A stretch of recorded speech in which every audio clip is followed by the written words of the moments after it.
Hi, this is the initial live I'm trying out here for YouTube. I want to see it's really very difficult to have to go from Facebook, download, and then upload to YouTube. So I was thinking that the audiences here might find it easier if I go straight live simultaneously on Facebook and on YouTube. So I'm just doing this to check if the audio is okay and if the visuals are okay and if it's clear. And if it is so, then in a little while I'm going to be going live and talking about the proposal, the meeting, the supposed meeting of Secretary Piñol with some of the fishermen who allegedly uh, were hit by whose boat was allegedly hit somehow by a Chinese vessel in Recto Bank. Thank you very much for letting me know that the audio is okay. So maybe we should go. I'll end this trial video for now, and then I'm going to start immediately within 5 minutes the live that we're going to be discussing about the just this portion about Secretary Piñol and the Reed Bank incident and his proposal to the fishermen who are victims of that incident. So we'll be right back in the next video. Thank you very much. Now I have to figure this out. I don't know how to stop this. I have no idea. Clear ba po yung audio? I'm just checking. So I really don't know how to even stop this. How do you stop this? Uh, Hold on. Audio is okay. All right. So, but ano, we'll be doing the live right after this one, or do you want to go straight and we can discuss the live na now? The go straight to the discussion. I'll just go live on Facebook at the same time. So, okay. Or maybe we should just go straight. All right. Sige, ano na natin.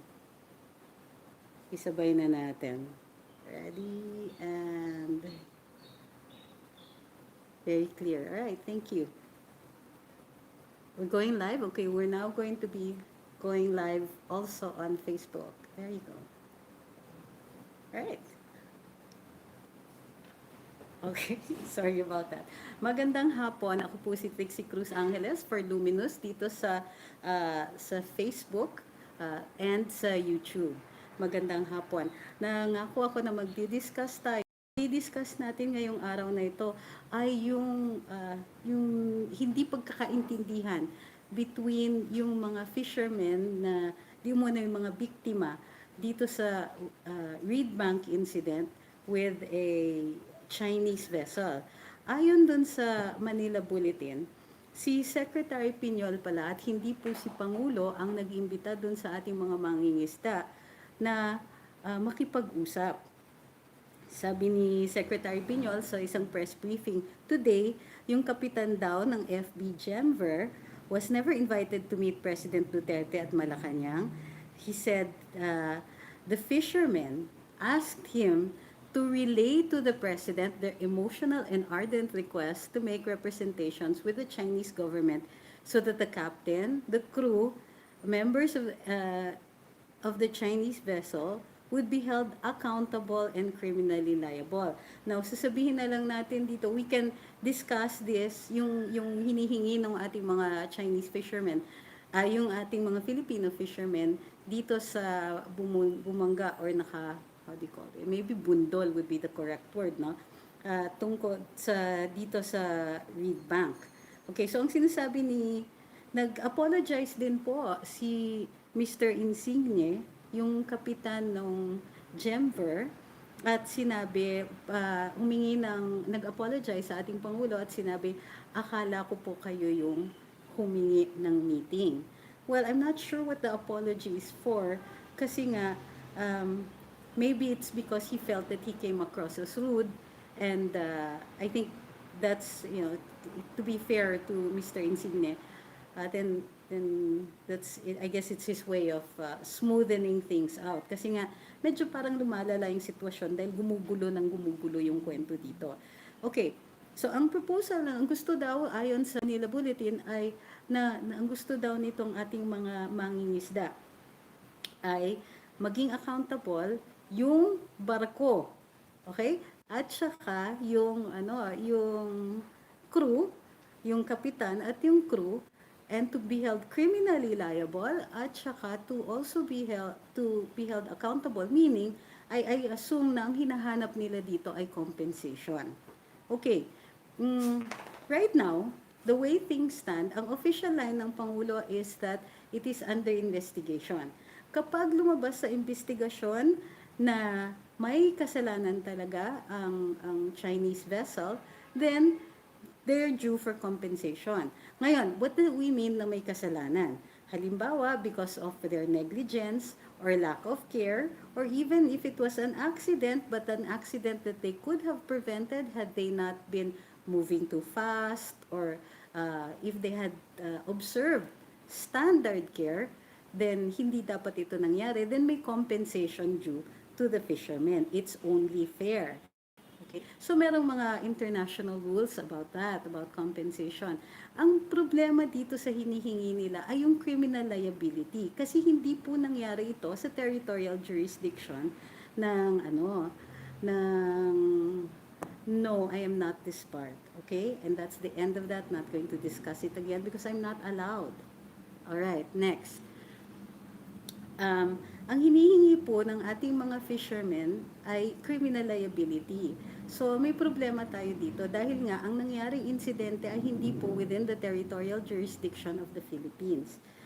Ang ating criminal laws ay limited po within the territorial jurisdiction ng Pilipinas. There are some extraordinary cases of what we call extraterritoriality. Halimbawa, ang mga embassies natin are considered Philippine territory. Pero general rule, ang Philippine territory natin, yung Philippine archipelago, according to the baselines law, plus 12 nautical miles of territorial sea.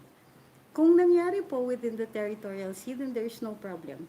Then magiging criminally liable po yung ating ang mga fishermen and will be subject to the rules on extradition kung applicable sa kanila ang extradition.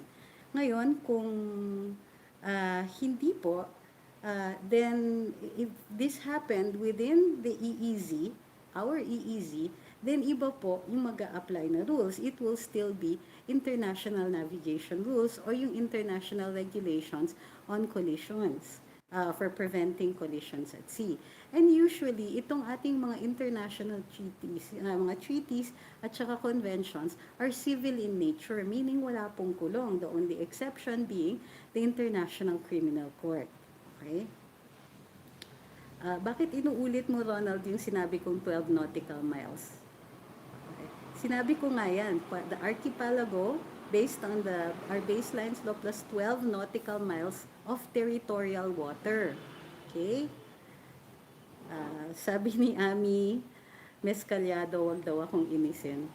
So, ay nakikita ko yung mga comments dito sa YouTube, parang tuwan-tuwa sila kasi this is the first, by the way, para dun sa mga nanonood sa atin sa Facebook, first time ko rin po magla-live simultaneously both here on Facebook and on YouTube. Kasi nahirapan ako yung nag-upload pa ako ng Facebook Live dito sa YouTube. By the way, this Facebook Live is copyright protected from the moment of creation, which means right now, hindi po ito pwedeng i-upload for commercial purposes or even for purposes of gaining more followers in your own accounts without permission from the author, and the author, that's me.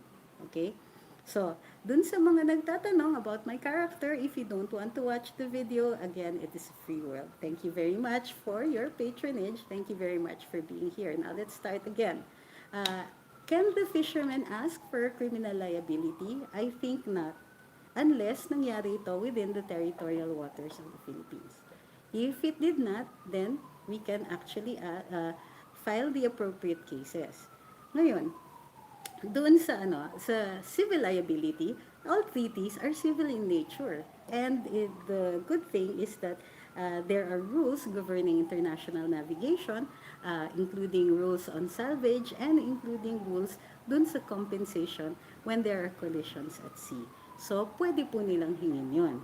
Now, is it correct for them to ask for now? Well, as complainant, syempre, buo ang paniniwala nila na at fault ang kabila, yung Chinese vessel. And that will be their stand. They are taking what we call an advocacy. Diyan na yung stand. Kumbaga, sila yung complainant, they will be on the prosecution side. On the defense side will be China, and of course, the Chinese vessel, sorry, not China, the Chinese vessel, and they will have their own story. Until such a time as the investigation is concluded, then hindi pa makakagalaw yung ating Philippine government until alam natin what the facts are. So, uh, ganito po yun, no? So, para ma-successfully prosecute natin yung kaso, we're going to take up the cudgels for the fishermen, regardless of who is at fault, then we have to find out what are the ultimate facts here. So, yun. Ultimate facts lang. Pagkaalam na natin kung ano nangyari, then we can look at what we call remedies. Ano po ang gagawin natin? Do we demand from China? And if we can resolve this diplomatically, then that is always the first answer. Kung kaya natin na idaan sa diplomasya, syempre, idadaan natin yan sa diplomasya. Pero kung hindi kaya, then of course, we're going to seek some kind of legal intervention. Ngayon, tama naman na yun ang hinihingi ng ating mga mangingisda. But, in order for us to successfully prosecute that, kailangan alam natin kung ano nangyari. Dahil hindi pa po dun sa nangyari, kailangan alamin natin. Guys, huwag niyo na pong pansinin yung kung may nagtutroll, huwag niyo na lang because that's the nature of trolls. They will get their kicks or their what's this, the whatever energy they want from making you angry. So let's not give in to that. Okay? It's okay. It's okay for people to have a different opinion. Now, is the president acting correctly? In my opinion, he is, because in order for us to be able to defend our own fishermen, hindi pwede tayong magulpi-digulat to be facing another country making demands only to find out that they're holding evidence that we are wrong. Diba? You never go to court. It's like, alam niyo na ba yung kasabihan na ang abogado hindi yan magtatanong unless alam na niya yung sagot niya. For instance, kapag nag-cross-examine ang isang abogado sa isang witness, kahit noon pa, pag tinanong, kunwari, ni Attorney A, okay, sir, on the night of ganito, where were you? Hindi yan itatanong ng abogado until alam na, kung hindi niya alam yung sagot. Tatanungin lang niya pag alam na niya. And that is how you prosecute a case. You have to, if you're going to ask for compensation, even if it's not going to be a case, even if you're just going to sit down and diplomatically try to fix this thing, try to get compensation, then you have to find out first what exactly happened. So because of all the noise, ang dami-daming sumasagot, ang dami-daming may opinion, okay lang yan.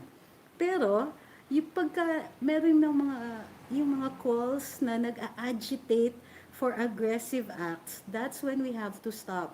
That's when we have to say na, okay, titiisin ko lahat ng sinasabi ninyo, but not that, because you're endangering us. You're endangering our good relations with other countries. Okay? Binabasa ko yung mga comments ninyo, ha? And it's okay, guys. Just don't get upset over somebody with a different opinion. It's all right.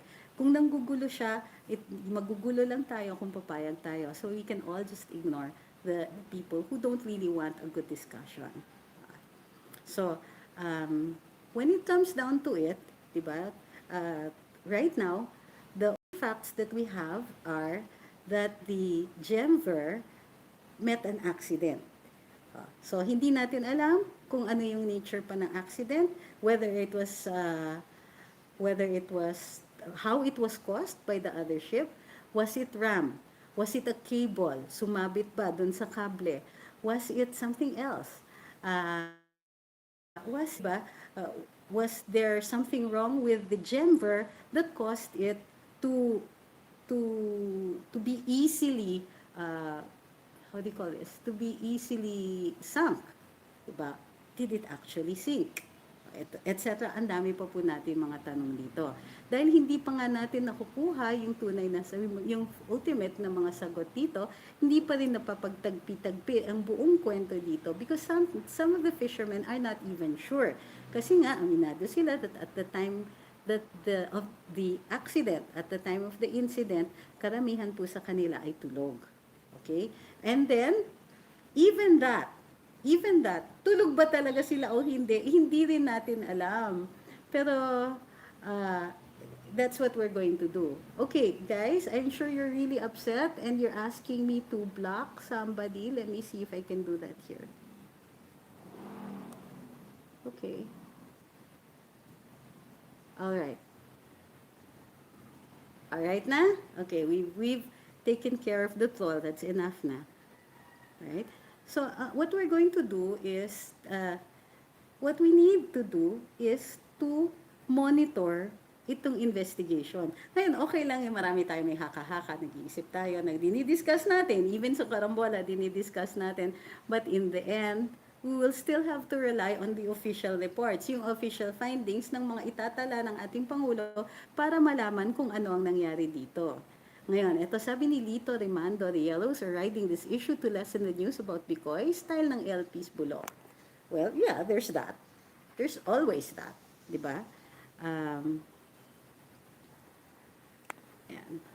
I want to see kasi all the comments on both sides. Tinatanong ni Musikerang Panday, pwede bang kasuhan ang sausaw ng MSM dahil matindi ang hito nila dito sa Rack Bank incident, lalo na ang inquirer? If it becomes a crime. Okay, now under Article 154, may false publications and false utterances. If they affect national security, national interest, then of course, we can file a suit for that. But there are also people who are inciting to war, and that is also a crime. So, titingnan natin kung maabot dun sa point na yan. But remember, always remember, that the rule is freedom of speech. So, ibig sabihin, sinasabi ng ating saligang batas, kailangan malaya tayo magpahayag, magsalita, magkwento, and other forms of expression, including bihis, artistic expressions, kanta, mga ganyan, what shoes you're going to wear. All of these are expressions and these are protected. At very strict tayo tungkol dun sa mga batas na nagre-restrict ng freedom of speech. So even if there is libel, parating iniisip ng ating hukuman, does this reach the point where there is harm that is being done? And when that harm is criminal in nature, then yung harm na yon ipipenalize natin yung gumawa. And only then when there is actual harm. Kasi nga, the rule is speech should be free.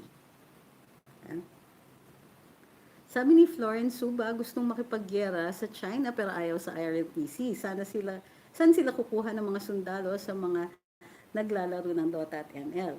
Ano yung ML? Anyway, ang sinasagot naman ng kabilang parlor dyan is, hindi naman sila nag-agitate for war. They just want more aggressive response to tell China to do this or that. Now, here is the thing. There are many ways to skin a cat. If we want our fishermen to be able to be compensated kasi may injury sa kanila, nasira yung barko, nasira yung fishing boat, then, we can sue them, assuming that we have the evidence. But how long do you think that is going to take? How long do you think, and do you think that China will respond nicely to an action like that, na kinakasuhan natin sila? Kahit kalad ka rin nga natin sila to the ICC, it will depend pa rin on China if they will cede to its jurisdiction. Diba? Assuming that it rises to the level of state action. And that is my problem. Kasi ang sinasabi ng kabila, maraming humahanas dyan, na kailangan managot ang China. Wait! Hindi po China ang mananagot. Posibleng yung kapitan ng barko, yung crew ng barko, or yung may-ari ng barko, pwede din. But does the blame automatically go to China? Probably not. Kasi aakyat pa yan dapat to the point of state action. Bakit? Yung action ba, assuming na sinasadya nung Chinese vessel, is that an action of the Chinese government or the Chinese state? Palagay ko, only if we can prove there is a policy saying that the Chinese government ordered them to do this, or there is a policy of aggressive acts against other fishermen in that area. Di ba? So, wala pa tayong nakikita ng ebidensya of that. So, therefore, ang action natin is not to be aggressive against China, but to jointly conduct an investigation para alam natin exactly kung ano po ang nangyari dito. Di ba? Pag nalaman na ng parehong bansa kung ano nangyari dito, then we can start talking compensation or not. Kasi we still have to determine the blame. Ngayon, ang nakikita dito kahit paano, merong, kasi umaamin naman dun sa Chinese Embassy post na may kasalanan yung Chinese vessel. But, not to the point, they disagree that it was a hit and run. Para sa kanila, sumabit yung kable na dali, tumumba yung Filipino vessel at lumubog. Okay? So, should we be talking about compensation? Yes, we should be talking about compensation. Are we talking about criminal liability? No, of course not. But when you're talking about, kunwari, pupunta ka to somebody who's more powerful than you, and you want to tell them na, oy, nadamay niyo ako, naagyado kami, bayad ka naman ng danyos. Most times, pagka nakikita natin na sumasang-ayon naman sila, na sumusunod sila doon sa rules on international navigation and collisions, then I don't doubt that if we follow the procedure, magbabayad sila. Okay? Ngayon, kung hindi sila magbabayad, ano yung recourse natin? Anong pwede natin gawin? Well, we can ask, we can go to court, to the International Criminal Court. But again, we have to rise to the level of state action. Pwede ba natin gawin yon? I mean, if it's an international, we can launch a maritime inquiry kasi meron nga pong mga procedures for that one. Okay? So, ang point ko dito is that ihiwalay natin yung relationship ng dalawang bansa doon sa insidente. Kasi hindi pa natin alam kung nandun na siya sa level na dalawang bansa yung dapat nag-uusap. At the moment, it's still an investigation, a maritime inquiry between two private boats that happen to belong to two different countries. May malamok. Hindi ako electric fan eh. Kaya medyo malamok. Pasensya na po. Sabi ni Semi-Brat, yung sinabi ng kapitan with Sec Piñol na gawing exclusive fishing grounds yung pinangyarihan at sinabi niya na year 2014 lang daw nag-umpisa maglayag doon ang mga Chinese. Let's not use racist terms. Ano po ba ang status ng PH dyan sa Reed Bank na yan? Well, like I said, as far as the Philippine claim is, it is our exclusive economic zone. And in order to protect our claim, we have to act like it is our exclusive zone. Does that mean we can exclude people from that area? We can't. Hindi natin pwedeng pigilan ang mga Chinese vessels na pumasok dyan sa area na yan. Ngayon, what about fishing? Pwede ba natin silang pigilan? In theory, yes, because it's our EEZ. Pero, kino-contest nga ng China yan. Ngayon, what about the arbitral ruling? Well, we can say na, amin yan eh. May arbitral decision na nga tayo eh. Paano kung sagutin tayo ng China na? Hindi namin kinikilala yan eh. Kasi hindi nga kami pumasok sa jurisdiction ng arbitration na yan eh. Hindi kami pumayag. So, hindi kami bound. Pagka na gano'n na tayong stalemate, anong gagawin natin? In the end, all international relations is about diplomacy. Yun po yun. So, even if there is recourse, gaya nung nangyari, di ba? Nag-arbitral decision. Tapos, nung nakuha na natin yung arbitral decision, anong ginawa ni na Hilbay? They did not know what to do. We have a decision that we cannot enforce. So, how are we going to do this? In the end, it will still be about diplomacy. How we can get the Chinese government or the Chinese state to recognize our claim, our EEZ, and how we can still get something good out of this. And that's really the point of diplomacy.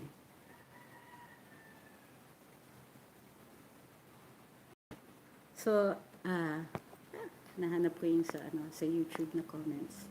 Sabi po ni TP kahapon, sabi ni Johan Mateo, sa Karambola, China, 7, 8 claim na teritoryo, tapos ang Vietnam, hindi po teritoryo. At ang Vietnam ay 19 claims. Something like that. Vietnam 17 or 19. Okay. Okay. So, what do we...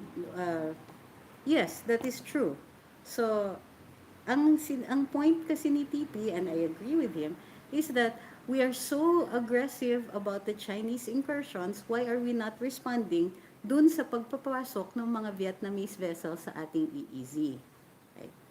So, ang sinasabi ng Pangulo, we have so many recourses. Pwede tayong dumaan sa ASEAN. Pwede tayong mag-bilateral talks. Pwede tayong mag-multilateral talks. Pwede, but in the end, it is all about talks. Because nobody is going to run China to the ground, threaten them and say, give that to the Philippines, stay out of the West Philippine Sea, stay out of the Philippines EEZ, or else. Diba? All international relations is diplomacy in the end. Okay?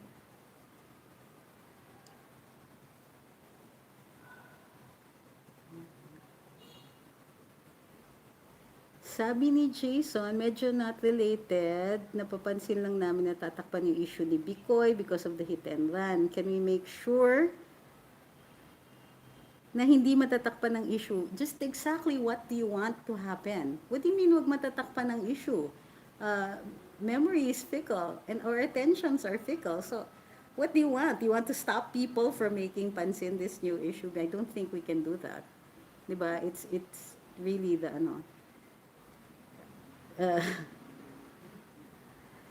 sabi ni Linso Robles, ano po masasabi ninyo sa statements ni Ping Lacson? I think we discussed that sufficiently doon sa Karambola at sa Tambayan, but reduce it to this.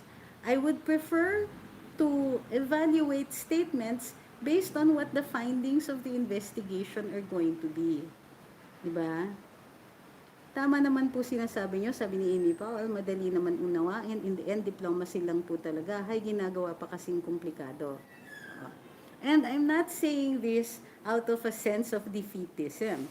Because Sas Logando Sasot isn't the only person who studied international relations. Ako din po. Except that I will always cede to Sas's expertise. Kasi may MA siya. Diba? So, the point being here is that you have to understand the nature of international relations. Ang international relations, hindi yan parating, it's not like ito yung batas natin na municipal law, di ba? Na pag lumabag ka sa batas, may dadating na pulis, hahakutin ka sa hukuman, hahatulan ka ng hukuman, bibigyan ka ng penalty, at merong mag-i-enforce na law enforcer na hahatid ka sa corrections at ilalagay ka sa kulungan to serve your sentence. International relations is more like civil law, which regulates things like contracts. Because that is what a treaty is. It's a contract. That's what a convention is. It is a contract. So, pag lumabag ka sa isang kontrata, hindi po yan hindi po yan criminal offense. It is what we call a civil offense. Babayad pa rin ng danyos. Pero it's not about putting anybody in jail. It's not about penalizing anybody criminally, like walang fine, walang ganon. But there are damages. It's called compensation or restitution para maibabalik ka to the status or state that you were in before you were damaged. Okay?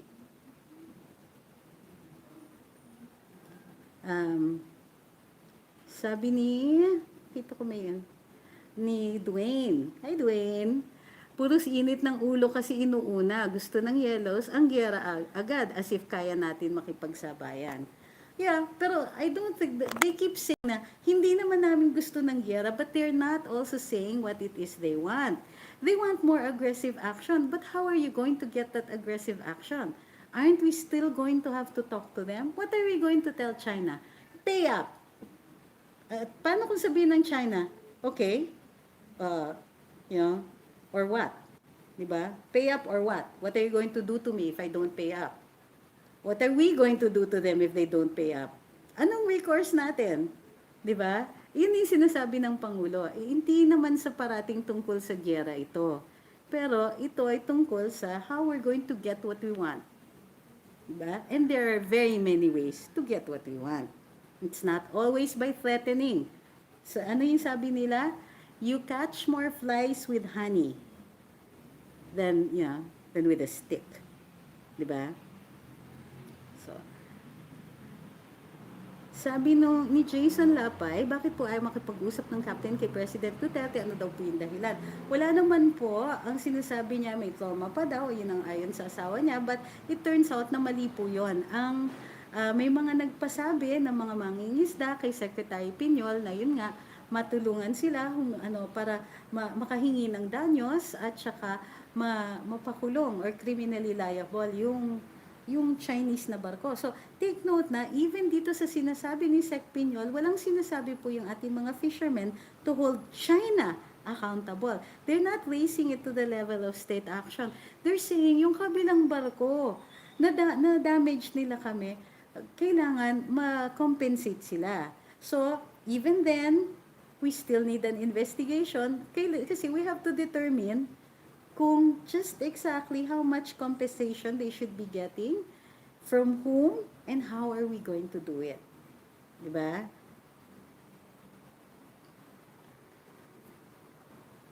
Sabi ni Fredo Sumudla, yon sa abroad na mga barko, natutuwa pa yung mga kumpanya na malunod ang barko dahil sa malaking insurance na makukuha. Walang kinalaman ang China dyan dahil banggaan naman yan, kapitan lang iniimbestigahan dyan at makulong bayad danyos. Oo. Sabi ni Don Doy 2000, I think pink statements are like that kasi may planong tumakbo sa 22. Nagpapalakas at pinapatulan ang issue. Yeah, pero all politicians are going to do that. Kaya nga ako, wag na tayong magalit dun sa mga politiko natin. Magalit na lang kayo kasi grabe, ang oily ng mukha ko. So, wag na tayong magagalit, but to understand kung bakit sinasabi nila yun. Diba? Sabi ni Christine, do you think maganda pang makipag-meet si PRRD kay Kapitan kahit nag-back out na? Hindi naman po kasi nakikipag-meet si Pangulo, so I think that point is moot.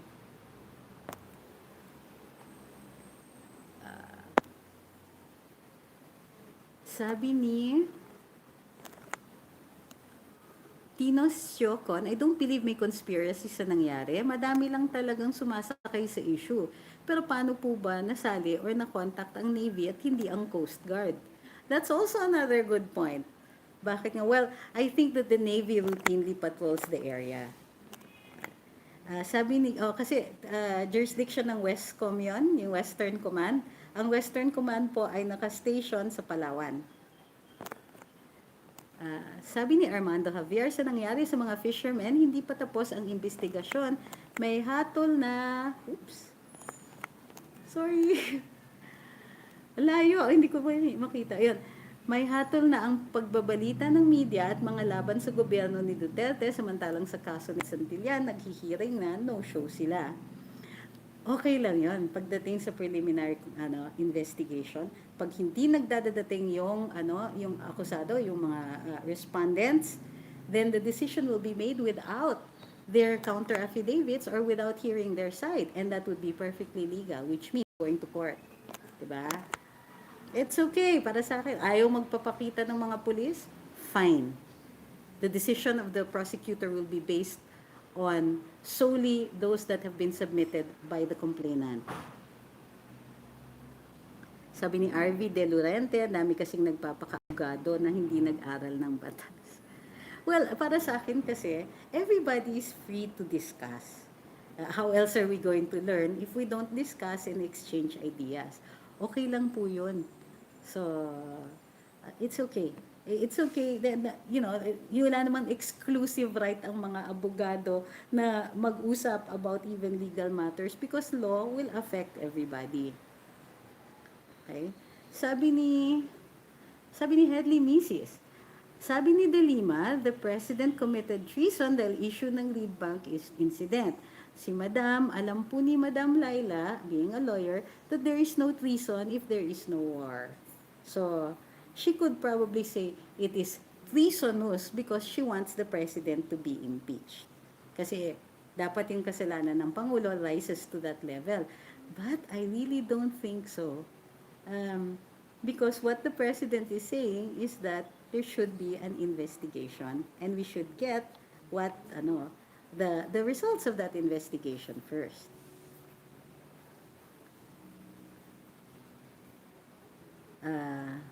Sabi ni Marvin Partos, and he's citing for the motherland, si SAS, elision is in situations in which one vessel runs into another into an object that isn't in motion. Balkon na nakadaong, example, balkon na nakadaong sa pier or vessel made fast moored. Nabangga mo, that is elision. O kaya, any landmass, binangga mo, that is elision. Kasi it is not in motion. Ngayon, collision situation is between vessel which is in motion. Now, the question nga is, because it's still under investigation, was the gem anchored or was it in motion? Diba? Because right now, we don't know. That's why we keep saying, just wait for the investigation before we discuss all of that, all of those details. Sabi ni Juan Mateo, magalit na lang kayo kasi grabe ang oily ng mukha ko. Sorry, natawa lang po. Ayun na nga kasi 'di ba, oily. And actually oily dun sa isang phone, pero dito sa phone na ginagamit para sa YouTube, ay maganda. Ito na lang din ang isa ko pang problema. I don't know how to stop the YouTube video. Hindi pa ako marunong kasi dito sa Facebook kabisado ko yung live. So yung mga nasa YouTube, pakisabi na lang sa akin paano ko what am I going to do to pagkapatigil na to. Si Ma'am Angela Kahanding nandun po sa YouTube nanonood sa live. Sabi ni Zams Noel, I believe the OVP went to Mindoro to meet those survivors. Do you know their agenda? Right now, I think that their purpose was just to ask kung ano nangyari at syempre para makakita kung saan sila makakahanash. Diba? O saan sila makakasingit. Sabi ni Polly Sander, may mga abogado rin namang engot. Sorry po for the harsh words against some of your compañeros. Real talk lang po. Well, I'm not saying that all lawyers are intelligent, but I think that in order to become one, there has to be a certain measure of it. O sige, we'll make some exceptions for those who don't continue to study, kumbaga. Sabi ni Willie, natatabunan daw yung mukha ko sa comments. Dito sa YouTube. Hindi ba't pumapatay-patay naman yung comments? So I'm seeing that exactly the same way you're seeing it. Okay. Sorry, we're going to have to pero patay sindi naman siya. Okay. So right now, I need you guys to tell me how I'm going to turn off the YouTube. Kasi hindi ko talaga alam paano gagawin ito. Share din FB na po, I don't know how to share in YouTube. Sabi nung iba, lahat na lang nakikisaw-saw, sabi ni Ma'am Mia. Lahat na lang nakikisaw-saw para magkaroon ng gulo between Philippines and China ang dapat unang pinambabala. Sabi ni Neil de la Cruz, sa Oppo R9s ko madilim at oily pero sa Oppo F11 hindi, glass skin ang dating. So depende pala kung ano yung phone ninyo. So tinitingnan ko pa po yung ibang comments dito sa YouTube kasi ang sipag nila. Kaya lang ang karamihan ng first comments, yes, buti na lang, etc. So guys, sabi ni Musikerong Panday, isara mo na lang yung YouTube app. Okay, sige. So, i-ex ko lang yung Siguro kayo din, hindi kayo nagla-live sa YouTube kaya hindi nyo alam. Sabi ni Ma'am Doris, she's very proud of me. Ako rin proud ako kasi first time ko po nag-live YouTube. You learn something new every day. Sabi ni Sarah Mercado, ang ganda ng topic ninyo kanina sa Karambola, topic na hindi kayang sakyan ni Lenny, yung salitang tulong nga, hindi niya magamit ng tama. Wala yata po siyang synonym para sa tulong eh. Sabi ni Renato Moica de Ocampo, gusto nila magkagulo para yung focus kay Bicoy. I don't think so. You'll spend this much laway on trying to forget Bicoy. Guys, iniimbestigahan na si Bicoy. So, even if we forget it, ito na yung kaso sa DOJ. Umandar na. So, I don't think they're smart enough to be able to come up with something that can actually make us forget or make that disappear. Diba? So, one last point. Ang sinasabi kasi ni Senator Lacson is invoking the Mutual Defense Treaty. And usually, pag in-invoke mo yung Mutual Defense Treaty, aggressive na yung actions, either on both states, by both the Philippines and China in this case, or there's aggressive action coming from an external country against the Philippines. So, magkikick in yung Mutual Defense Treaty. Remember, it has to rise to the level of what we call against state action. It means that China, the country, is moving against us. Right now, we just have two boats that ran into each other. Or we have one private boat that ran into a Philippine boat and damaged that Philippine boat. And right now, the Filipino victims are only asking for compensation and accountability. And they're also asking to be solely the only ones allowed to fish there. But given our capability, paano natin gagawin yun? Hindi naman tayo pwede magpalagang Coast Guard doon at mag-exclude ng mga ibang ships because there's freedom of navigation. Remember that this is a very highly trafficked area. Halos lahat ng trade ng China in Southeast Asia passes through there. That's why they feel so proprietary about that area.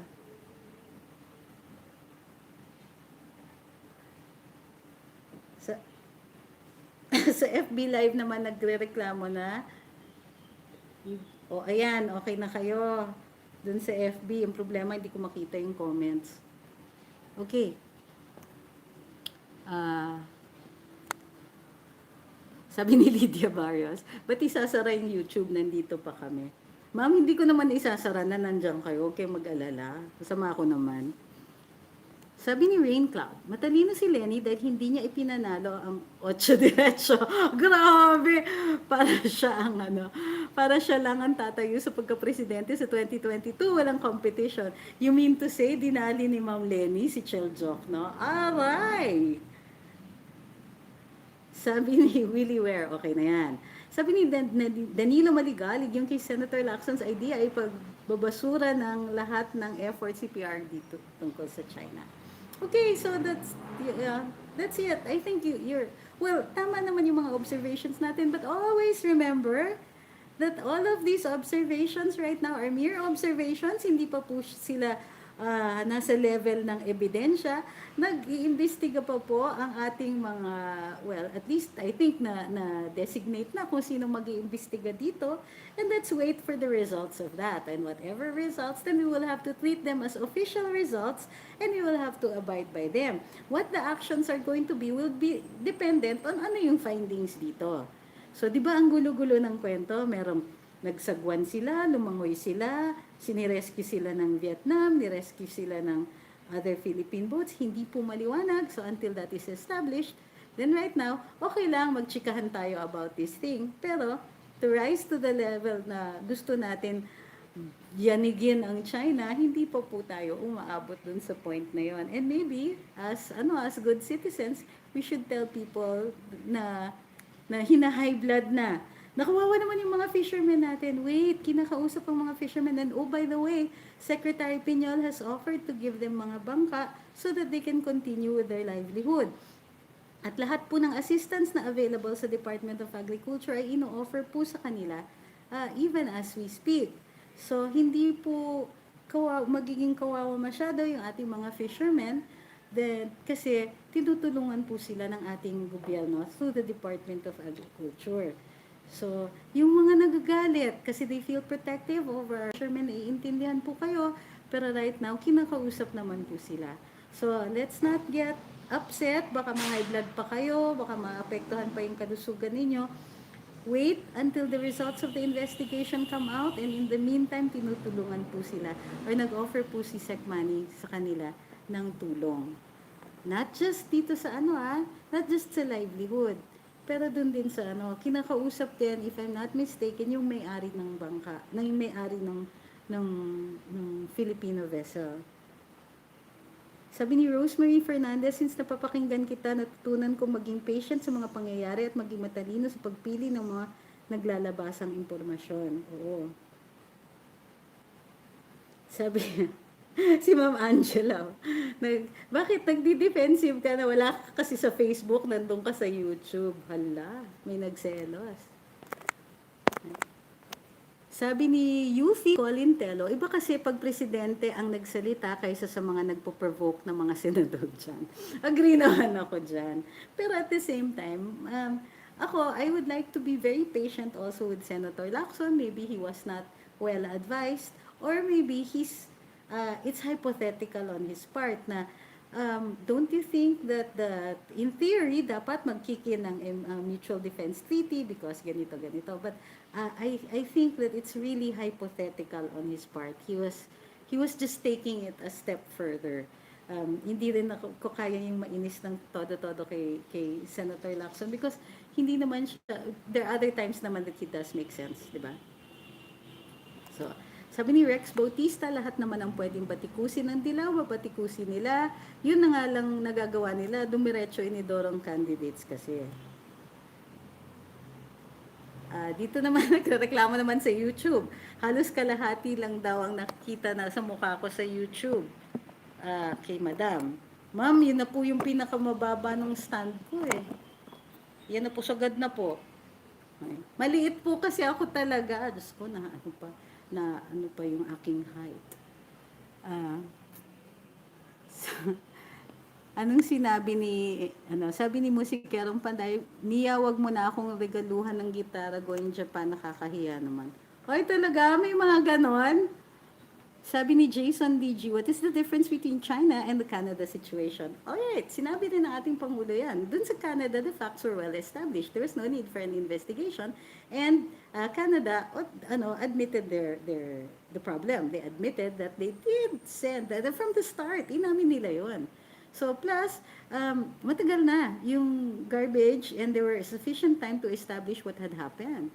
So, guys, dun sa YouTube, tuturuan niyo pa ako because I don't know how to do this.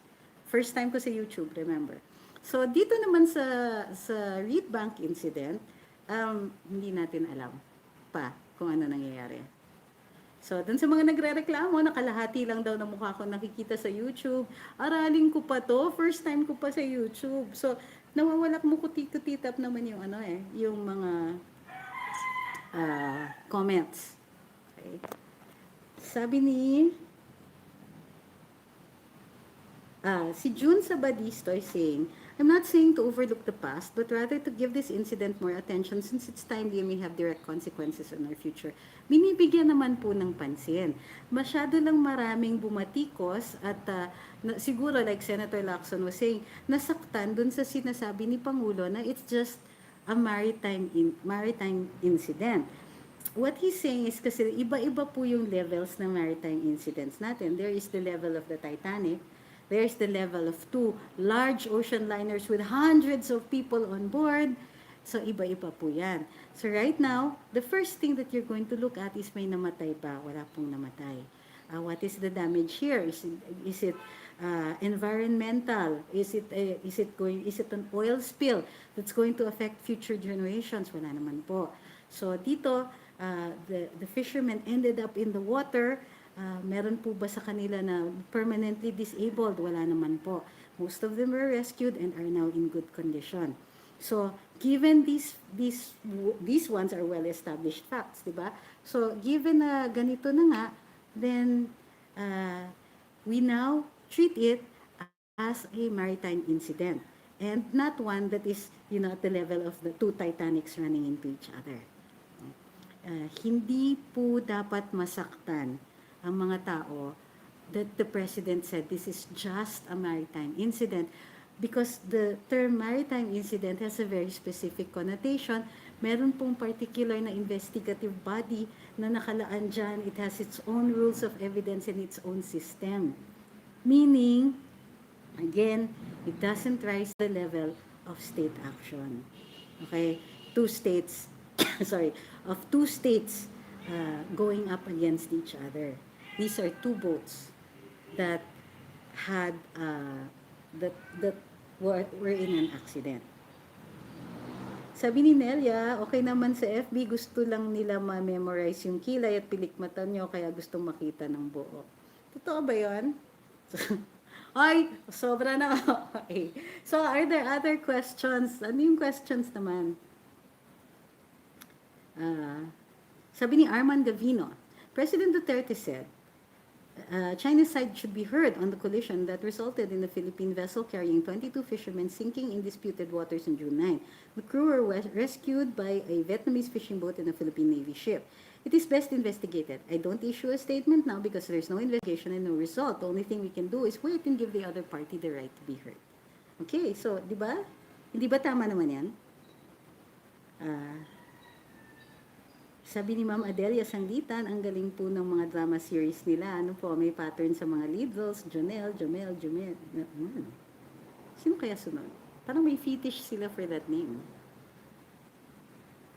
Sabi ni Arcane Oksho, sa tingin nyo rin po makaka-apekto sa trade war ng US at China ang ilalabas ng Facebook na cryptocurrency na backed up by the US companies and corporations? That's actually another good point. Hindi ko pa po naaaral yung effect niyan. Sabi ni Chowie Cells, nag-sorry daw yung kapitan kay Tatay Diggs. Totoo po ba yan? Opo, totoo. But what he said, he apologized for saying na ayaw niya makipag-meeting sa presidente because he says, ngayon lang niya nalaman na hindi pala ang Pangulo ang nag-imbita sa kanya. And that it was Secretary Manny Piñol who had been asked by other fishermen na kung pwede ayusin ng danyos. Okay, at saka may criminal liability. Sabi ni Jaza Varga, winner yung name, no? Okay po, at Royal Freshness, kayo sa YouTube at ang ganang pagka-eyebrows po ninyo, perfect. Okay. Sabi ni Ma'am Norma, just go ahead, okay lang sa akin yung live nyo. Ay, salamat po. Promise, aralin ko. I'm going to do this better next time. Sabi ni Sarah Mercado, okay naman ang video daw sa YouTube. Okay, so now I don't know how to do this. Masasave ba if I just X out the video? Hindi ko pa alam eh. So in the meantime, maraming salamat. Dun sa mga hindi pa nagfo-follow sa Luminous sa Facebook and sa Luminous sa YouTube, please go ahead and do so. Sa YouTube para subscribe. Sa Facebook, follow, like and follow para you'll get notices next time we're live. At saka subscribe to the Facebook live videos para, masaya. Sabi ni Polly Sander, out of topic, kumusta na po si Stella, aka Tililing? Well, he's not going to be in any position. Hindi po siya magiging congressman. So, we will see kung anong pagkakakitaan ng lolo niyo next time. Sabi ni Rain Calci, learning IR, there are a lot of things that go wrong with rush words and decisions. Huwag kasi kayong mag-rush. Sorry, tumatawag si TP. Pakisabi kay TP, nagla-live pa ako. Sabi ni, wag kasi kayong mag-rush. Please accept the fact that we are a Nemo in a pool of sharks in an anarchical world. We have to swim safe and sure. Correct. Okay?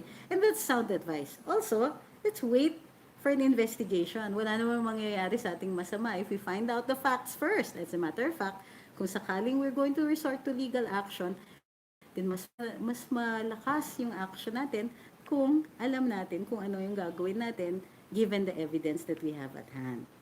Diba? Nakakaloka. Chine-check ko yung YouTube live natin kung ano na yung nangyayari. Apparently, I cannot monitor my YouTube live on my own Facebook account. So,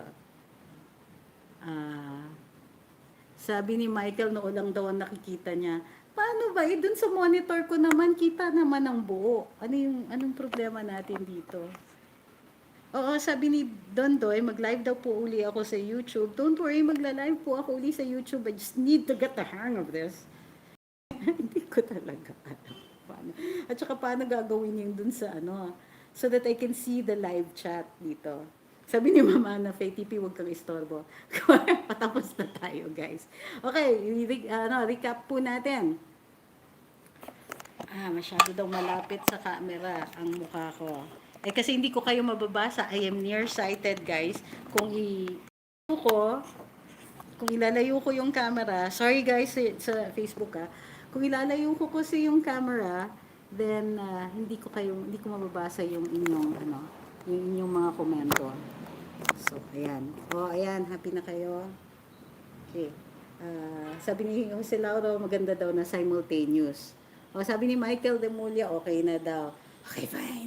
Ay, grabe, you're so demanding. Okay, maraming salamat. So, recap natin. Apparently, it wasn't the president na nag-offer dun sa mga fishermen na umupo at mag-usap. It was Secretary Piñol. Nag-press briefing siya kanina at sinabi niya na may mga nag-request sa kanya ng mga fishermen tungkol dun sa pagkukuha ng danyos, mag-compensate sila para dun sa nangyari at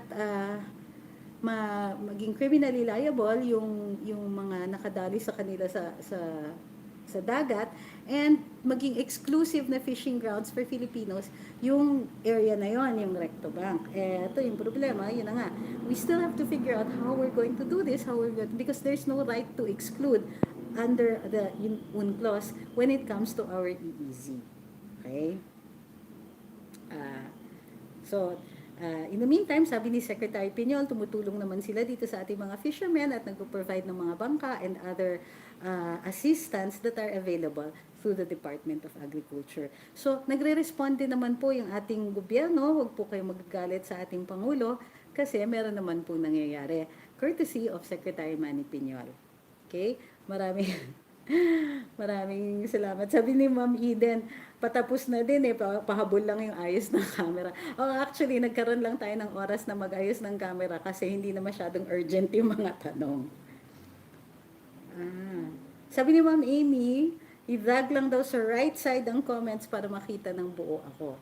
Diba? Pero dun sa YouTube, paano gagawin? I-X ang comment box. Okay. Pero paano itigil yung YouTube live? Yun ang tinatanong ko. First time din naman nag-live sa YT, si Attorney sabi ni Lizal, mas okay ang signal sa live sa YouTube. Di na lang ako nag-watch sa YouTube. Dito na lang daw nag-watch yung iba kasi tuloy-tuloy siya. Paano po? Nasaan yung guys, sagutin nyo naman ako sa YouTube. Paano pinapatay? Kasi dito sa Facebook may finish tapos share. So, dito sa YouTube, I have no idea what I'm doing. So, close mo lang yung app, sabi ni MP. Sigurado ka, tapos masasave na siya, ha? Pag ito nawala, sinasabi ko sa'yo, babalik tayo sa Facebook at mag-aano tayo. Saan po yung end live? Sabi ni Yufi Colin Telio, end live. Saan po yung end live? Wala akong nakikitang, di ko rin alam. Ayan, ang gagaling. Salamat. So, ulitin ko ha. Huwag niyo kakalimutan mag-follow, mag-subscribe sa YouTube at saka mag-follow sa Facebook. Both of them are under the name of Luminous. Okay? Yun na lang ang hinihingi ko sa inyo. Maraming salamat pala sa lahat ng tumatangkilik ng mga live dito, lahat ng nagko-komento, lahat ng hanash sa akin sa Facebook. Both sa private account at dito sa hindi naman private, public yan. At saka dun sa Luminous, please don't forget to share the site para dumami, mas masaya yung kwentuhan. Okay? Kailangan ko nang tawagan si TP at medyo nagmamadali ang lola nyo. Hindi ko alam kung bakit. So, maraming salamat. Sabi ni Liesel, ano yan? Tinitignan ko yung mga comments ni Liesel kasi siya lang yung so far useful yung mga sinasabi. Tapos, i-share ko daw. Okay. Sige, maraming salamat. I-X out. Papatayin ko yung app, tapos i-share ko yung live. Alright. Maraming salamat sa lahat ng nasa YouTube. Don't forget to like, share, follow, subscribe, and like, comment, and hanash on on our Facebook. Oy, nasa Twitter din ako. Pero grabe ang Twitter. Daming taga-kabila. Anyway, maraming salamat. Oy, sabi ni Francis, steps daw. Number 1 is go to stream now. Basic 2, basic info. 3, advanced settings. 4, live control room. 5, stop streaming. What? Go to stream now. Okay, how do you go to stream now? Nakalagay share. Enable flash, mute microphone. So what do you do? How do you do this? So, maraming salamat dun sa Facebook Live. Maraming salamat. I-share ko na po ito. Don't forget to like, share, and do whatever else that we have to do so that we stay alive on Facebook. Thank you. Live ulit tayo bukas. But don't forget, Karambola, 8 to 10, and Tambayan, 12 to 1. Tama. Bye. Okay, YouTube. Share. Copy link, Hangouts. Ewan ko. So, hindi na ako mag-share muna. Maraming salamat. Bye!